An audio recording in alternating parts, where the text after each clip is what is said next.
Well, hello everyone, and welcome to another True You podcast with me, Paula Burns, wedding planner and creative business mentor.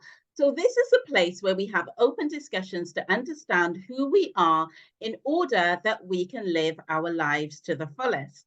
And every week I bring on amazing guests who are doing just that. Now, I always start the show by saying there is no one size fits all. All of us have our own unique blueprint and our own unique ways of doing things. And so you know when you're living your true life, and another person will know how they're living their true life. But today I have an amazing guest, an even more amazing guest. I'm so honored to have her on my podcast because I know she's a very busy lady, but she's also a very accomplished lady. And I know she's going to be able to share so much with you from her experiences and just what she's achieved over her life. She's definitely living her true life. And so let's just get straight into it. A warm welcome to Alison Edgar. Welcome, Alison. Oh, thanks, Paula. It's lovely to see you, and thanks for having me on the show. You're absolutely welcome. Thank you for taking time out to be here. I know that my listeners will be really inspired by what you have to share. And I just wanted to start off by saying, share with everyone, what is it that you do? Can you actually put that into a summary of what you do? I'd say where I'm sitting at the moment, Paula. So I've written two international best-selling books. So I'm an author, but I also speak at a lot of events. Like recently we caught up, didn't we, at the House of Lords when I was speaking there. But my clients include things like Adobe, Amazon, Porsche, Louis Vuitton, and lots of like really well-known household brands. So I'm speaking at events really as the main side of the business now. But before that, I had a training company, which I still have, but more of my time goes into speaking at events. Awesome. I'm loving all the name dropping there. Oh, yeah. You've got to drop the names the thing is, though, Paula, again, when I started the business, I had no clients at all. So it was I didn't start the business till I was 46. And I had no names to drop apart from my aunties and my granny and all that kind of stuff, or the friends from school of my kids. So it just shows you that you can actually, if you put a goal in place and you work towards that goal, you can achieve things that you never dream of, because I would never have dreamed of working with Louis Vuitton. Who works with that brand? And Alison does. Alison Edgar does. Yeah, she does. But I never in a month of Sundays would I have ever dreamt that was going to happen. Yeah. And you know what? I love the way that you said that, because why shouldn't we name drop? Why shouldn't we talk about the big clients and the big achievements and, drop them into those conversations? Because I mean, and I think, I don't know whether it's a very British thing, we've all got to be very modest, and we've got to don't say certain things and, sort of be, but honestly, you've worked so hard for this. So why not? Yeah, it has. And so we've obviously got a mutual friend, Bernie, and I was doing a wee bit of coaching with Bernie. And one of the things that I was saying, like, Bernie, why would you blend in when you can stand out? And I think that's where, in a world full of speakers, I'm quite unusual because a lot of them are male speakers, but actually to have achieved those things, then that makes you stand out. And if you know that your message and your purpose is really, really strong, then you should be giving your accomplishments out, because that would then attract more people to want to work with you, which again, if you really believe in the strength of your message and what you can do to help people, then you have to do that. Yeah. And I'm a creative business mentor, and I help small business owners do just that. And it's standing out of a crowd, getting noticed. And and when you do, as you say, when you hone into your passion, it becomes easier to be confident in what you do, rather than sort of standing there trying to follow some sort of formula that you're being told, and it's not really you. Not really you. I think it's, and again, you know, what works for some people doesn't work for other people. But I think if you look at that formula, especially people who are in a service industry, you know, the coaching set up businesses and things like that, that there's a lot, to me, there's a lot of kind of manipulation in that field. Like, oh, I'll teach you how to make money. All you need to do is pay me money. And it's, I think it's dirty, and it's, you know, it's not, you can do things without having to follow other people's path. You know, why would you be a, you know, a sheep when you can actually be a shepherd and create your own path? I know. That rings so true for me. You know, it is something that I feel deep in my soul, and I see it so often, over and over again, that people are being manipulated to try and follow something that doesn't feel like them. Alison, can I ask you, what is it that you, because you're also an author. Did you mention you were an author? I think you did. Yeah, But, yeah. 2 times author, Paula. I've written 2 books. Who knew? two times author. What is it that you love about what you do? Because, you know, I know you specialize in this whole, you know, what we've talked about is being yourself and, you know, taking those steps and really standing out. But what do you love?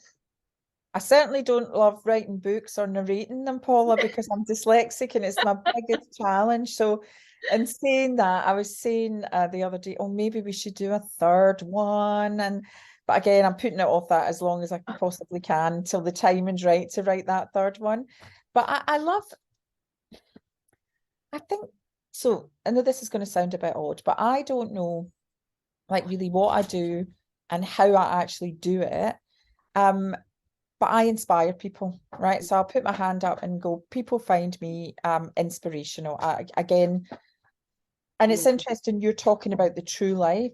Like, all I do is be myself. Like, I don't go out to be hey, I'm going to motivate you. I think maybe actions speak louder than words. So for me, the fact that people talk about writing books and then they probably don't do it, but a high percentage of people, like, people maybe talk about writing a 2nd book and they don't do it. I just think if I say I'm going to do something, and it's not just from a work perspective or a book perspective, it's from a life perspective. So, like, during lockdown, like, I had never really done any running. I'd never done any running. Literally, I'd like nothing. Even running for a bus would have taken the, you know, the energy out of me. And I decided I was going to change my health, really.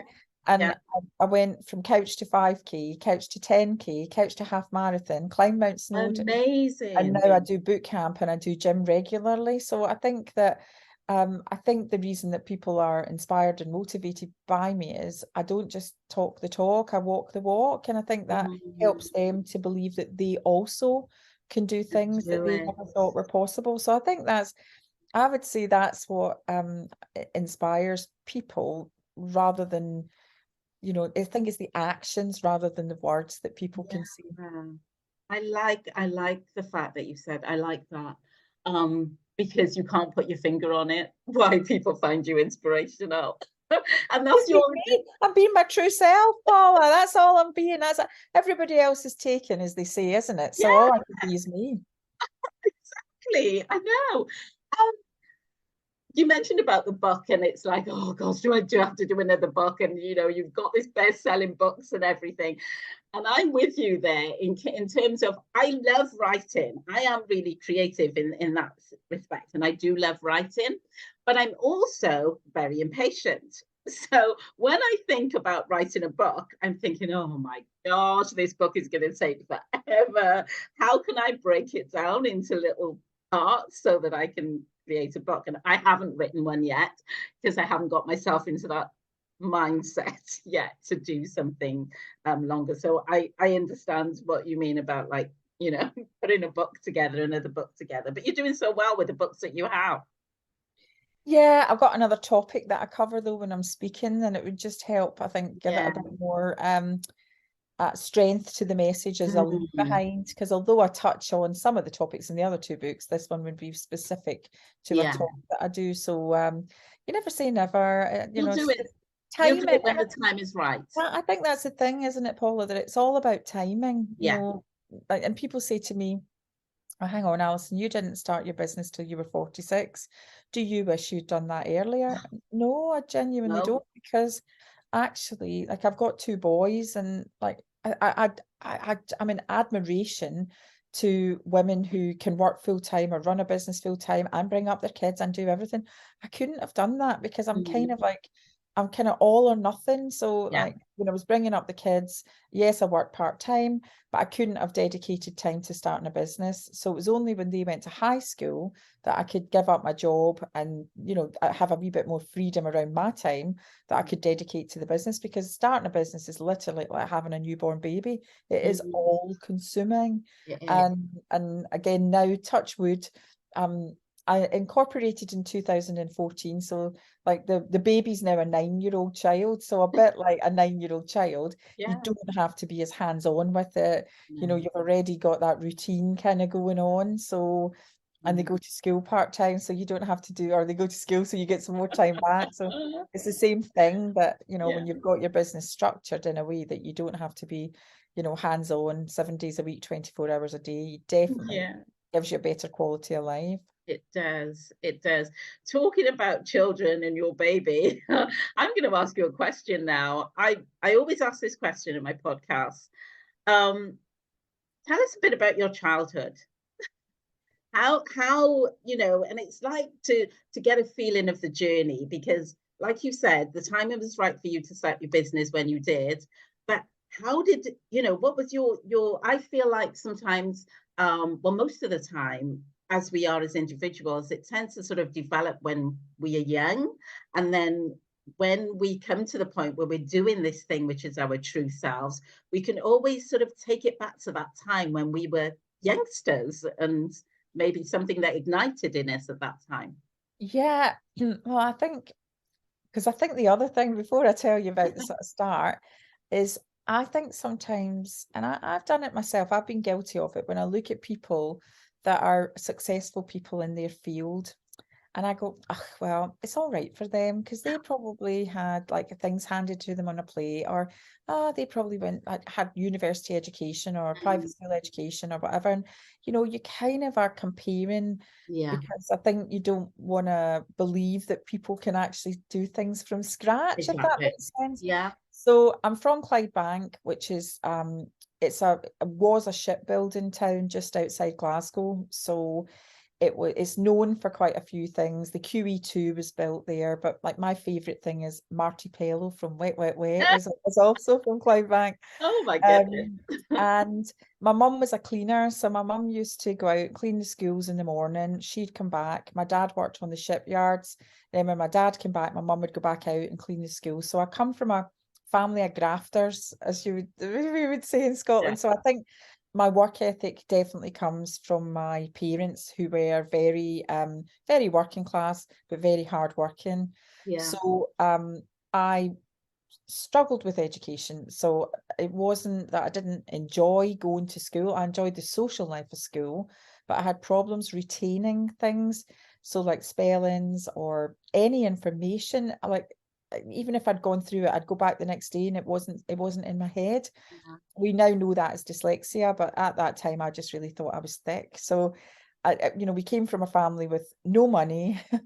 um no, I've got no background in education, but I was given a lot of love. And I think you never underestimate that power of the impact that you've got on people, because a lot of my confidence came from my mum and dad just saying, look, Hen, just work hard and doing your best, because that's all you can bring. Yeah. And I now say, bring your A game. And like the A game for me, some days is getting out my pajamas, and Yes. another days it's climbing mountains. So, you know, I think I was always given that support and belief that all you had to do in life is your best. If you know that you can walk away from any situation and go, you know what, I've done my best here, that's all you can do. So that was where like that's where it started. I then left school at 16 with my C in arithmetic, woo, and went into work in hospitality. And I think that's where like I found my strength, because I love people, and touch wood, people love me, Paula. Majority of people, I know that I don't like Not potatoes, right? surprising, So Alison.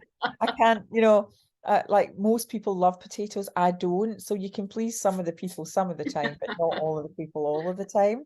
So I think that hospitality background really helped. And then after that, I traveled for 6 years. So I lived in Cape Town, I lived in Sydney, I lived in America, the Channel Islands, all working in hospitality management.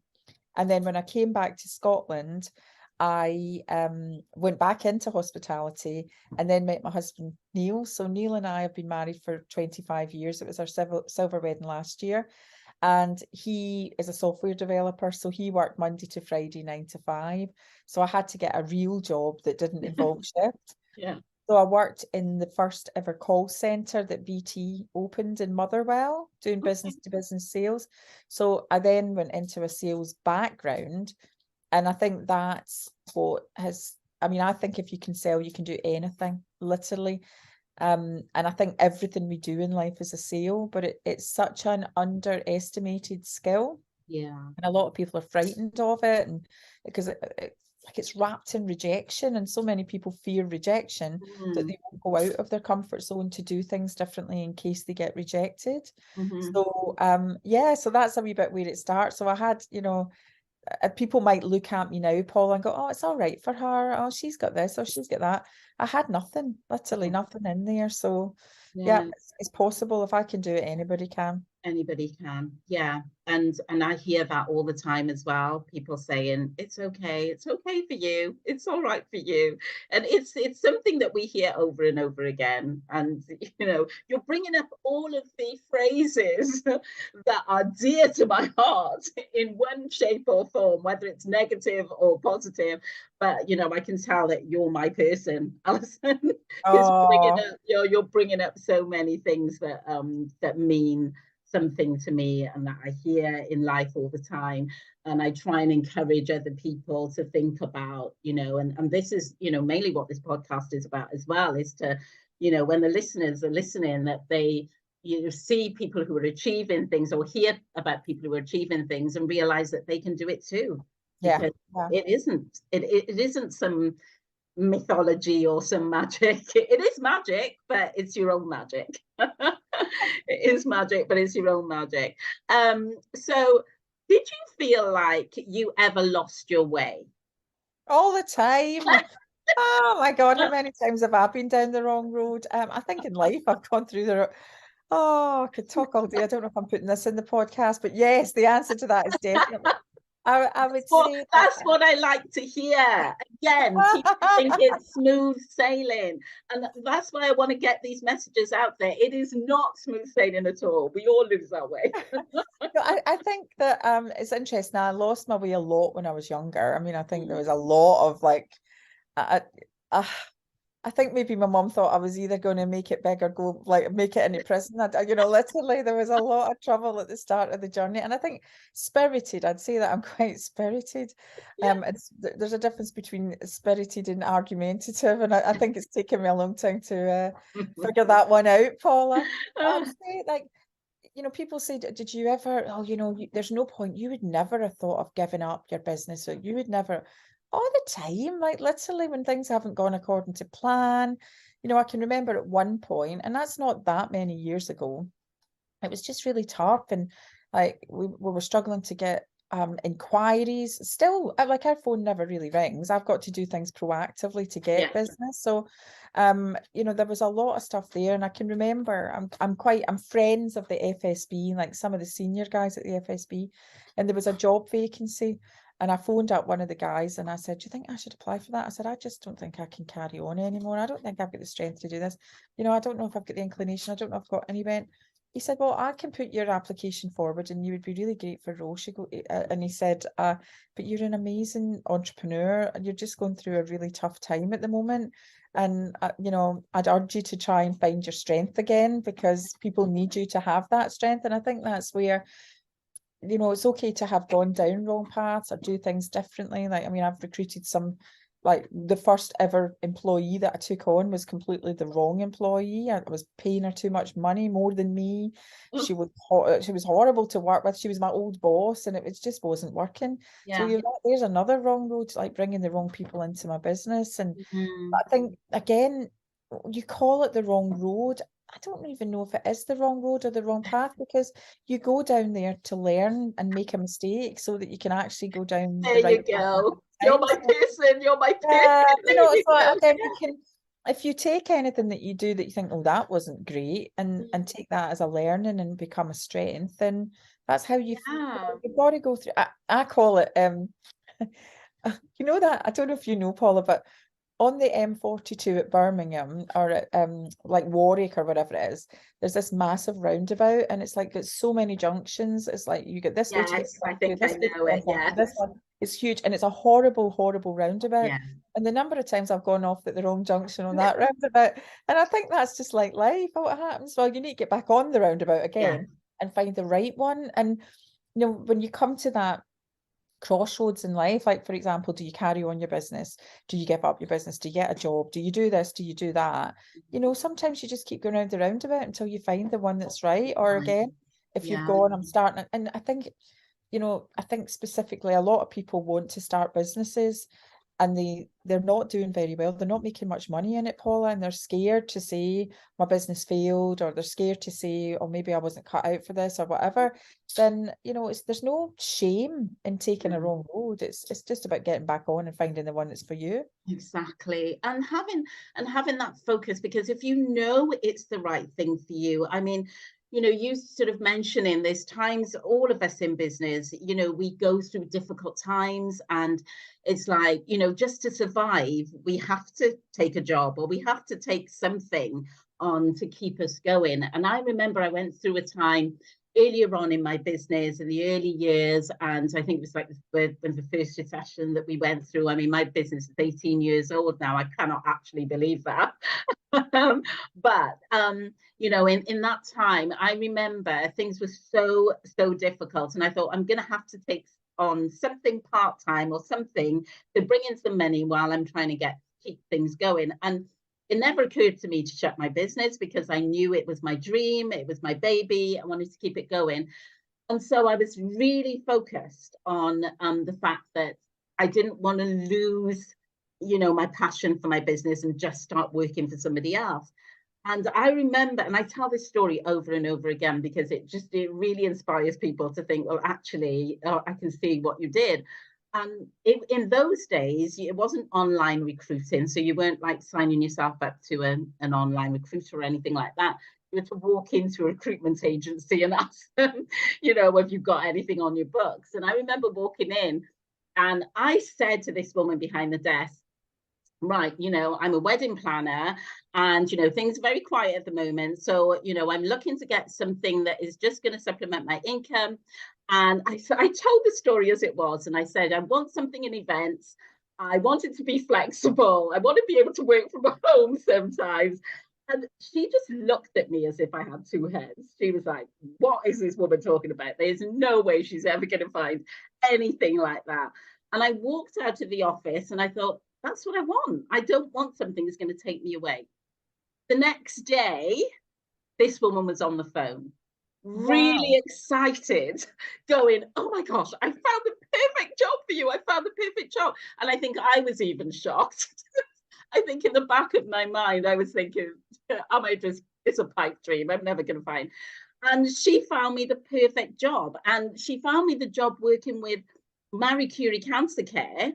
And Yeah. they had just been appointed as the charity for the Balloon Fiesta in Bristol. Yeah. They were looking for somebody to manage that side of things for them, because it was only for 3 months, and I was only looking for something for Yeah.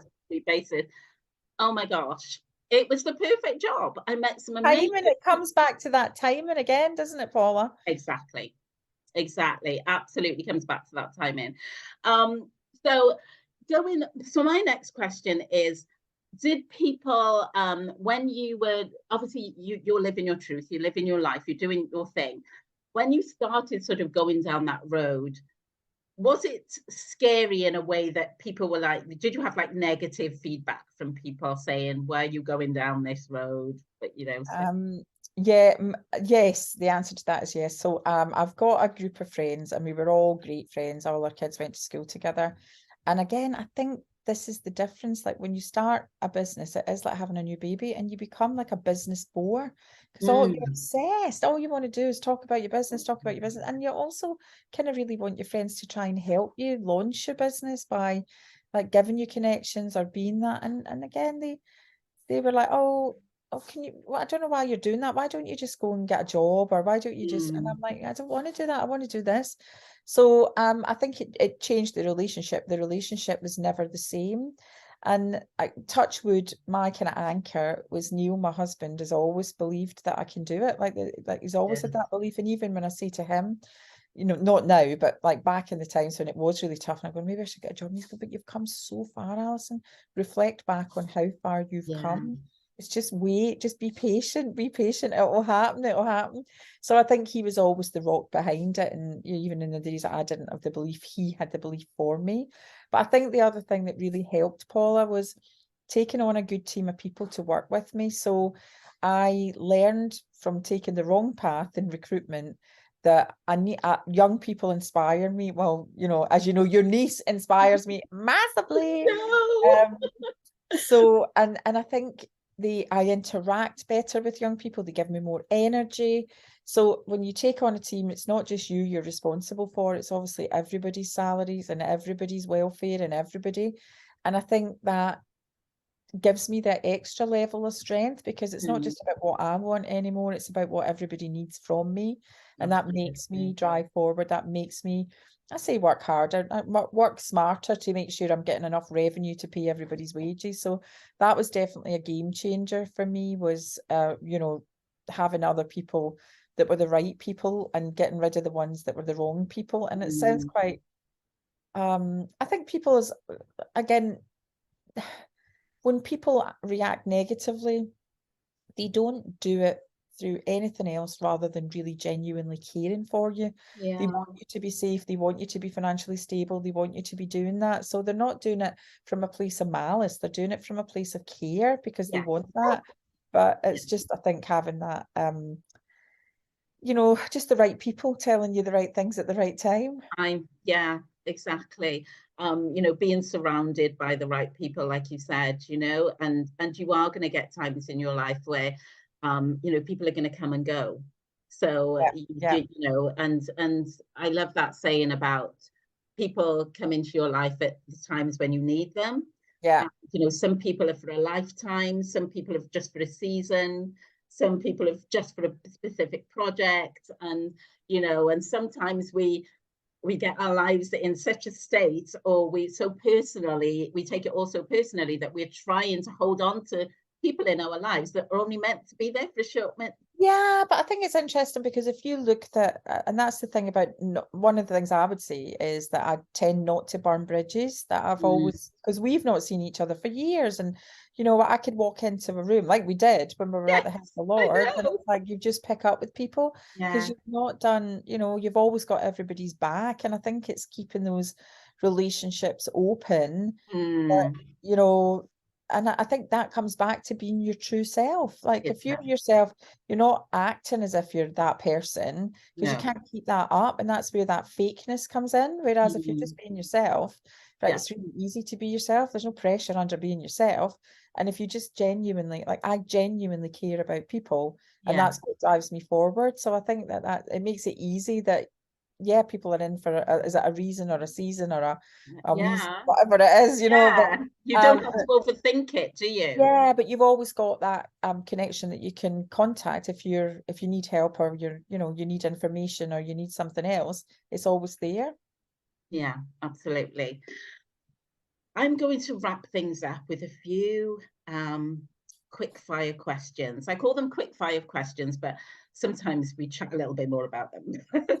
But I think they're really important questions. But so the first question is, do you understand what makes you truly happy? Yes, I do. And I think it comes back to time. One of the things that I think people are always complaining, oh, I'm too busy, I don't have enough time, that I'm hot. I mean, obviously in the book I talk about Alison Edgar's big balls on how you manage your time. But I think that depositing time, I call it, like, you know, the banks of balance. So I deposit time in my work, which I love, because again, I'm doing the thing that makes my heart sing. Yeah. I deposit time giving back to other people. So again, you know, by spending time with you today, that might touch somebody's soul, and it's a give back to them. Also, I do some charity work. So I hosted like the Down syndrome ball. I think I want to say a week past Saturday. So I deposit, I keep specific time aside for giving back to other people, because there's no such thing as a selfless task. When you do something like that, you feel great. And then my favorite bank, Paula, is the bank I'm faffing around. So after we come off here, I'm getting on a train and I'm going to Bath, and I'm meeting a friend for dinner, and literally we'll just eat nice food, we'll laugh, we'll giggle. And again, that re-energizes me. And this is where, like, I believe that when people say, what does smash it mean? And I'm like, it's true happiness, because actually, you know, when you deposit equally, that's how you can really, you know, enjoy yourself. And I think by depositing, and that's why, how do you know that you're in the right role, doing the right thing? Because actually I get paid for working. I give back to other people, and I faff around on stages just being myself. So that's why I know that I'm truly happy. And, you know, don't get me wrong, some days are better than others. We all have something that kind of winds us up at times. There's always something, the voice in our head is, you're not thin enough, you're not this enough, you're not that enough. It's battling that. But on the whole, I literally smash it every day, and I love my life. I love the variation. Variation is important, isn't it? I spend a lot of time going, we're blessed. I say that to the team. I say that to the girls. We're blessed. I say that to Neil. We're blessed. But you make your own blessing, don't you? But I do. I feel blessed. I wake up every day, and I think it's that energy. Like, people go, you've got so much energy. Well, I think I've got so much energy because I'm happy. Like, every day I wake up and go, yay, it's a new day. I'm off to the gym and I'm doing whatever. Like, I don't ever wake up and go, oh God, I don't want to get up today. Because I know that I've created something for myself that I love to do. So it's easy. You know, there's no hesitation. And you would be amazed. Well, I don't know, maybe you wouldn't be amazed, but the amount of times that I ask people this question, you know, and I do that with my clients as well, is, do you know what makes you happy? And they have to really think about it, because they've lost their way so much that they've forgotten to reconnect with what makes them happy. I wouldn't be surprised, and I'll tell you why. Like, I was running a course, it was a training course in Scotland a few weeks ago, and I had my content planned and all the rest of it, and I think it was near the end of day one, and I stopped the course, and I said, we're stopping the course now, and they're like, why? I said, because I genuinely don't think you're very happy. And I got them to do the happiness exercise, like, on a scale of 1 to 5, if 1 means like you're miserable as sitting, and 5 means is you're happy as a pig in poop, where are you sitting on a scale of 1 to 5? And it wasn't a shared exercise, it was an introspective exercise. And some of the people at the end said, Alison, I'm sitting at a 2. So I wouldn't be surprised that people are not happy, because I think, in, you know, specifically when having gone through COVID and things, a lot of people are still got a bit of, you know, still affecting them. So yeah, no, I wouldn't be surprised.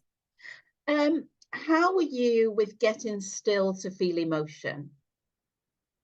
What does that mean, getting still? So I know. So that is like, what that means.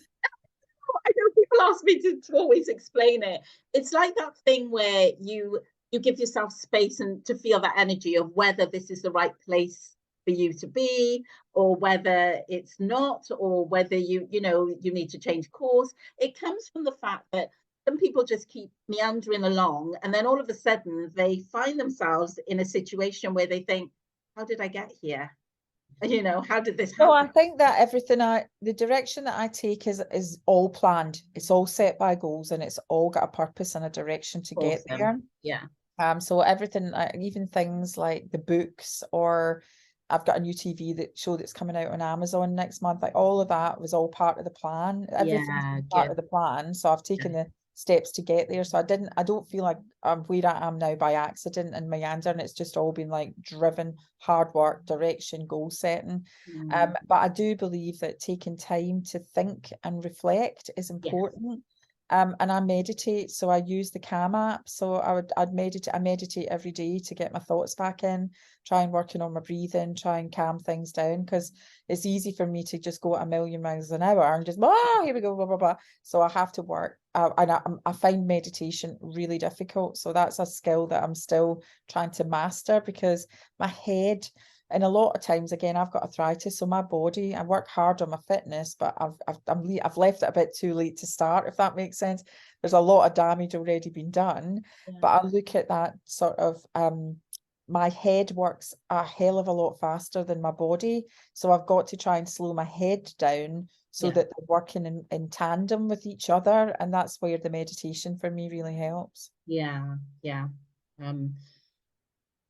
you're good at getting still to feel emotional then. Yeah, that's awesome. So yes, I am, Paula. Yes, I am. You I are. meditate to do that. And you're mindful as well about it. I think that's you're actually mindful about doing it. Even if you feel you're not really good at certain things, but you're mindful about spending that time, that downtime, So have you found your tribe? Yes, again, I'd say that I have. And it's interesting because if we look at, I think my tribe's bigger than I ever thought it was going to be. Does that make sense? So I've got a tribe like LinkedIn from a social media tribe perspective. I've got a lot of people that I don't know in the flesh, but through LinkedIn are very supportive, and people that have read the books. Oh, Paul, I get messages from people all the time that are in the tribe. They just get, they get me really, and it inspires them. So I think my tribe is becoming like a village, or it's becoming like a country. So, and it's growing all the time. But and I think this is another thing about patience, that other people might want a tribe like mine that's like a country, but it's taken me like nearly 9 years to get here. Never compare, 9 years and somebody else's journey to day 2 in yours. And I think that's what, if you want to know, that one of the biggest lessons I've learned is that comparison, because I would look at other people and go, oh, it's all right for them, they've got this, they've done that. No, they've just been doing it longer. Don't compare yourself, just keep your path going. And I think that was a hard lesson for me to learn, but it was a definite lesson. It's what they say, there's no one is an overnight success. That it's a true saying. It's never an overnight success. Even when you talk about my niece, people see her, they say, oh, she went on TikTok, and when and all of a sudden her song just went out there. Oh my God, that girl has been working since she was 12 years old. And she's so talented, but you don't get that talent. I mean, even looking at somebody, I was watching the Adele documentary the other day as well, because did Kat go to Brit school? She did, yeah. Yeah, so like Kat went to Brit school, Adele went to Brit school, and I think you got to go to Brit school every day. You got to practice your talent every day. You got to practice playing guitar every day. Like, and it's just about putting, and again, coming back to where we started, Paula, like, Kat was on TikTok. That's, great. But if she hadn't put herself on TikTok, nobody would know her music. Exactly. And she'd been working so hard before that, trying to get her music out there everywhere. And she made that decision during lockdown. And it's amazing. And honestly, like, I've gone goosebumps even just thinking about her music, and that's where when you've got that belief in what you do and how it can change people. And I think the other, again, I would say, I'd like to say this, well, maybe it's not true, but the comparison between Kat and I is humbleness. Like, you talk, when I met Kat at the Attitude Awards, she was one of the most humble people I've ever met in my life. She was so honored that I had gone up to talk to her, like, and she's like, oh, and I didn't even know she was like your niece. It was only when I put the picture on Facebook that you go, oh, they were with my niece. And I think, I try and stay true to my Clydebank working class roots from where I came from, that I feel honoured and grateful to be where I am. I've worked hard to get here, and it was part of a plan, but I just try and stay true to myself, which is the title, we're looking at where we are in the podcast, about being true to myself. And I think that's what keeps me humble, is that I'm, I'm still that girl for the top of the hill in Clydebank, which is where I started from. And that's what connects people to you. That's what connects people. And finally, this question: do you love yourself unconditionally? Yeah, genuinely, I do. And do you know what's really funny? So I'm going to the Cannes TV festival for the launch of the thing, and I'm fit, right? I'm fitter now than I've ever been in my 50s, mid-50s. I'm fitter now than I was in my mid-40s or my mid-30s. I'm fit now because I'm working out a lot, and I'm happy with my aesthetic look, right? So I'm really, and like I did Good Morning Britain this week, and people are sending me messages, God, you're looking amazing, you're looking amazing. So I'm trying, again, without purpose to lose a bit of weight, because I feel that I look in the mirror and I like what I see. I feel that I look in and I'm doing my exercise and I like what I see. But I think I've maybe got a wee bit of body dysmorphia, because I look in the mirror and I'm a size 16, but I see a size 8. Do you know what I mean? I'm, oh my God, I look amazing. So I do. So people might not see me as that, but I think I've got body dysmorphia, but in a positive way, because I'm like, oh my God, you look great. Some more of that around, Alison. Sprinkle it around. You look amazing. Oh God, you do look amazing. I mean, people listening to the podcast can't see you, but Alison looks amazing.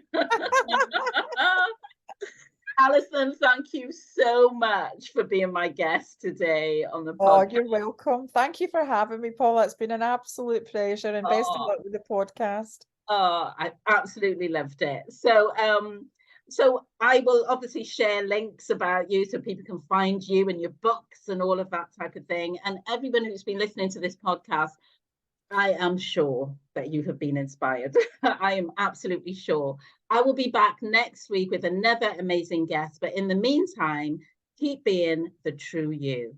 Bye, everyone.